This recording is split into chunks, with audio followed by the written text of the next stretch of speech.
À pas pour le Grand Sud. On en avait un peu perdu l'habitude. En effet, on est loin du temps où, en plein confinement, les artistes nous donnaient régulièrement rendez-vous devant notre poste de télévision, l'année dernière, pour des prestations de haut calibre. Pourtant, c'est ce à quoi on a eu droit ce mercredi 1er septembre 2021.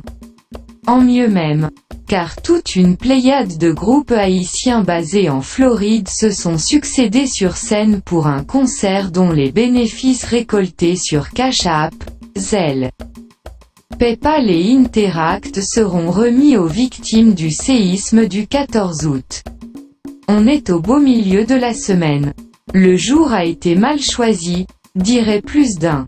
Le concert annoncé pour 7 heures, à cause de problèmes techniques, accuse un grand retard. Il est minuit passé de 15 bonnes minutes quand Classe, chargé de clôturer l'événement, boucle sa prestation.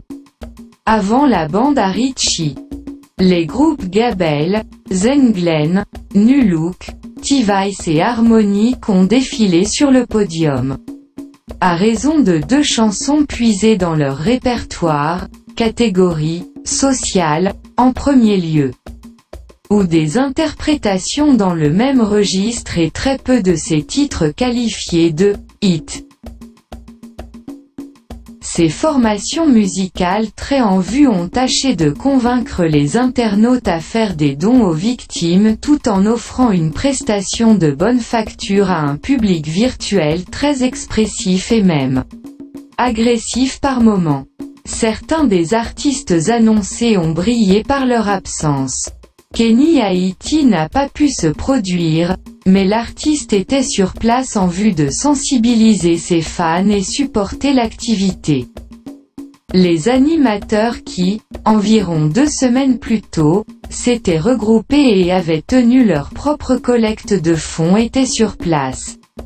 Venus, Karel Pedre, Giveaway, Kit Kat, Dodo.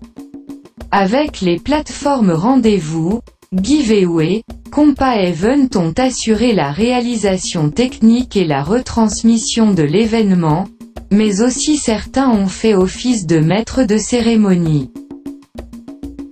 introduisant les artistes et leur offrant une plateforme pour s'exprimer à la fin de chaque performance.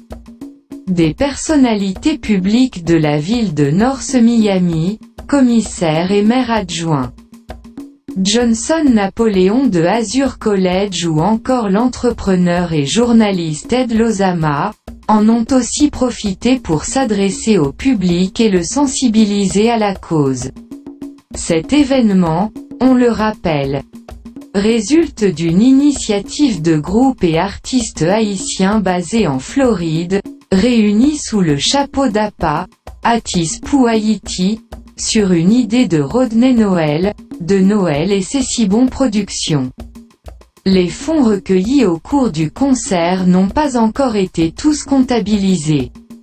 De plus, l'enregistrement restera disponible sur les réseaux sociaux afin de permettre à ceux qui n'ont pas pu effectuer leur donation au cours de la diffusion de l'événement en direct de le faire pendant tout le week-end. De ce fait, aucun chiffre n'a été avancé par les organisateurs au terme du live. Il faudra donc attendre le début de la semaine prochaine pour connaître le montant récolté et la façon dont ces fonds seront utilisés.